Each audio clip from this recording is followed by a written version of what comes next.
Hey there, Nikki Trigos here of Life by Design.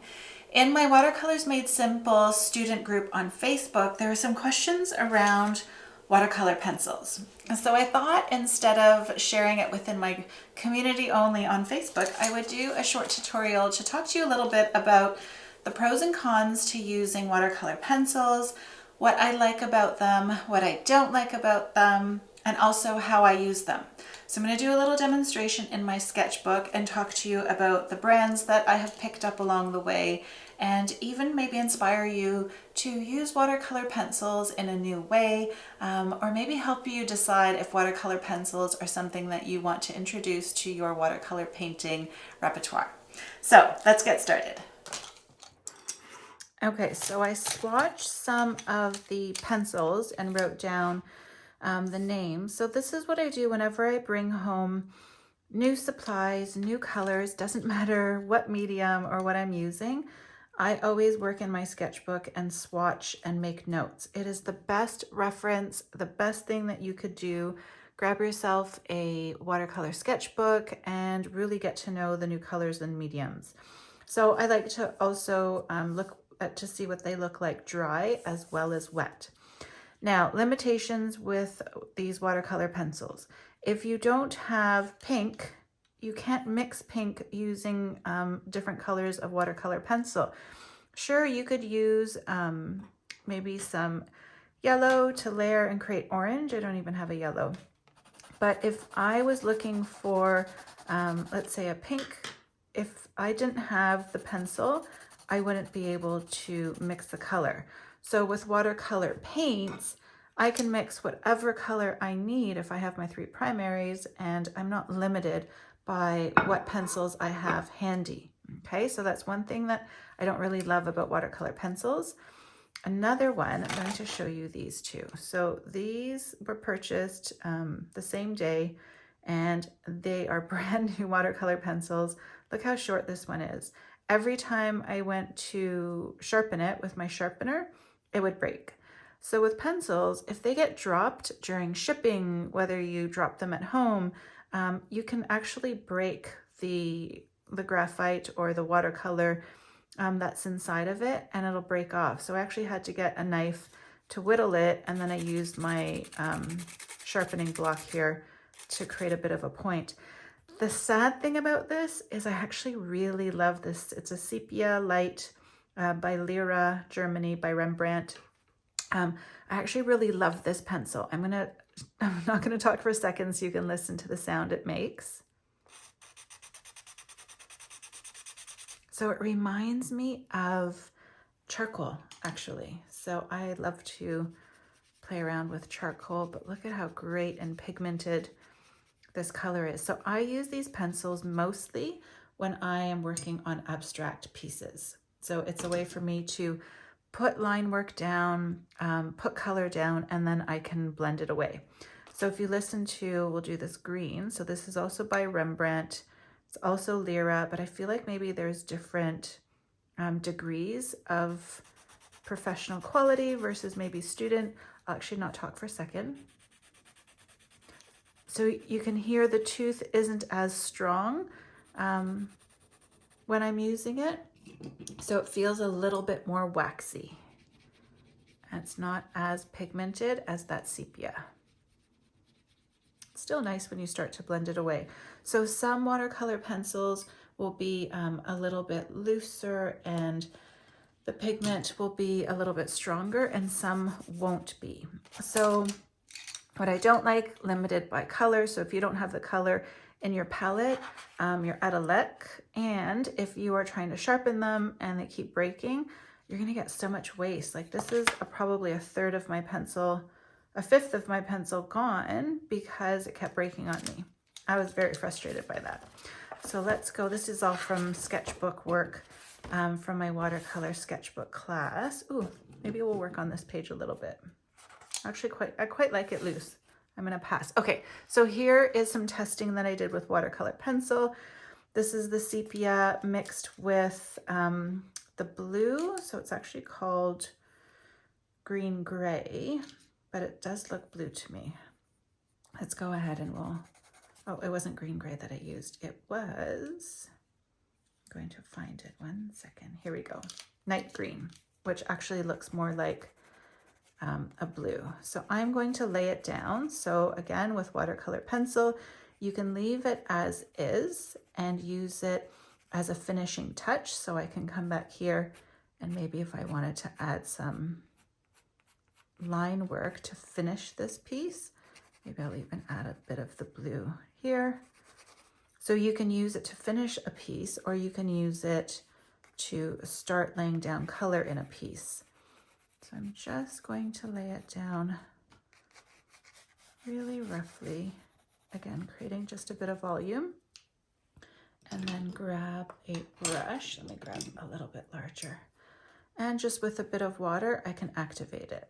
So this color, again, the pigment payoff is really nice, actually. I am happy with it, but some watercolor pencils won't offer you a rich amount of pigment. Let's go ahead and fill it in completely. So the great thing though with these pencils is when it's wet, let's lay that here, you can go back over it and it will intensify the pigment. So let's create a little bit of, let's make this mushroom look a little bit rough. And again, you can sort of leave it at this point. And just enjoy again the scratchy lines and having it look like you've put pencil down. I'm going to use a bit of this green here just to create a little bit of a shadowy background. And so you can see the difference in the pigment. So this is the Derwent. This is one of the brands that I just have access to. So sometimes I buy things because it's what the art supply store that I've popped into carries.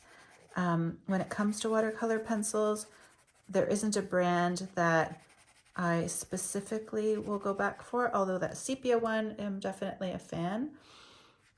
It really is what the art supply store has handy.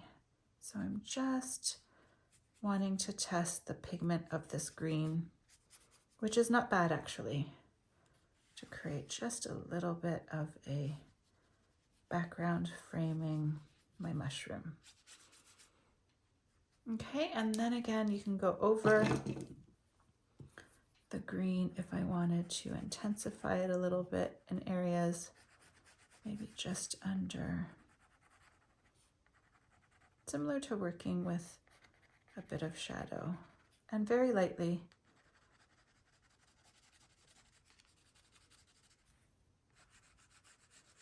And then I know that I can also put water down and intensify that green if I choose to again. Okay, where is the Lyra? Here we go, the sepia. So the sepia is what I use to initially draw these mushrooms on this page. So again, your sketchbook practice, if you haven't taken watercolor sketchbooks made simple with me, I hope you do, but your sketchbook practice doesn't have to be one where you finish every layout or every page in one sitting. You can go back to it like I'm doing here and sort of adding to it as you go.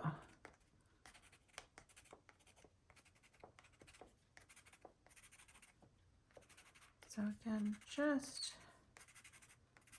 adding a little bit more to this mushroom here. And I want to leave some areas nice and light and white. If I take my brush, I can just blend it down a slight bit.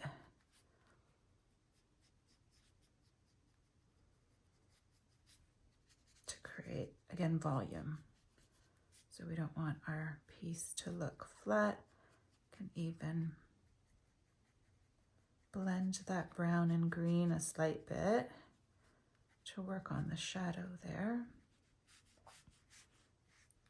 And a little bit of shadow here as well.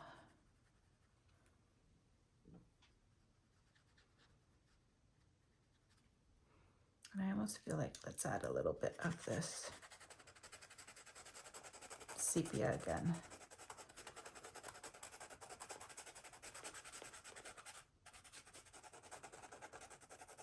catching there for some reason.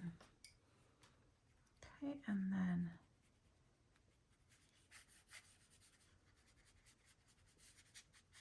yeah, just playing around with it. Okay, so these are, again, the watercolor. Let me see if there's anything else. Even in here, so these pears that I did, I actually went ahead and just accentuated some of the parts of the pear using pencil. And just, this is just an abstract, really easy, playful spread of pears that I enjoyed doing. Okay, so let me go back to this page where you can see all of the pencil marks. So I've got the Holland in the olive green, which I'm going to find for you, green gray. I think it's, oh, this is olive green actually, by Derwent. And then the Lyra Rembrandt in this green gray, which is a nice color actually. The Holland. So I pick colors that I usually paint in because it's what I'm drawn to, it's what I enjoy, and then I know that it will complement what I'm working on. Okay, so I'm gonna put them all down here so you can see what they look like. And then the pink, which is this one here. Okay, so there are limitations to, actually it was this one, my mistake. There are limitations to what watercolor pencils can offer in terms of being able to blend colors, but you can also use them just to draw, to accentuate your watercolor practice, to create an interesting element. But remember, your detail brush can do the same thing. So if I just activate it, I've got a palette here in front of me. Let me show you actually. If I just activate this green that I have here with a little bit of water, I can even dab off the excess, then I can go into this leaf and do the same thing. And the beautiful thing is I can mix any paint color that I want, and just using a fine brush, create very similar detail. Okay, so my vote for watercolor pencils. If you're drawn to them, enjoy them, use them, play around with them. And that's how the different ways that I would use them myself. Okay, let me know if you enjoyed this tutorial. Give me a thumbs up, and in the comments, comment and let me know if you have any questions. I'll see you next time.